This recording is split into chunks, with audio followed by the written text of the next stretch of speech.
ایک بڑھیا سر پر کٹیڑ اٹھائے جا رہی تھی ایک خوبصورت نوجوان اور کہتا ہے، اماں یہ گھڑی کدھر لے کر جا رہی ہیں؟ لائی مجھے دے، میں اٹھاتا ہوں۔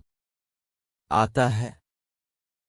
بڑھیا کہتی ہے، بیٹا سنا ہے شہر میں ایک جادوگر آیا ہوا ہے جس کا نام محمد ہے، جو اس سے ملتا ہے یا اس سے بات کرتا ہے وہ اسی کا ہو جاتا ہے۔ میں اسی کے ڈر سے یہ شہر چھوڑ کر جا رہی ہوں۔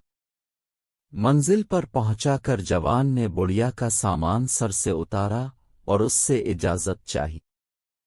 بڑھیا نے بہت دعائیں دیں اور کہا کہ چہرے سے تو کسی اعلیٰ خاندان کے لگتے ہو اور بہت نیک بیٹے ہو، تم نے میری مدد کی ہے، میری نصیحت مانو، تم بھی اس جادوگر سے بچ کر رہنا۔ ارے ہمیں تمہارا نام تو پوچھنا بھول ہی گئے۔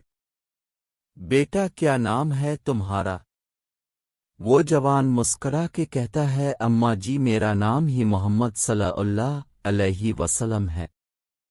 یہ سننا تھا کہ بڑھیا نے کہا، اے اللہ کے نبی صلی اللہ علیہ وسلم، پھر مجھے بھی کلمہ پڑھا۔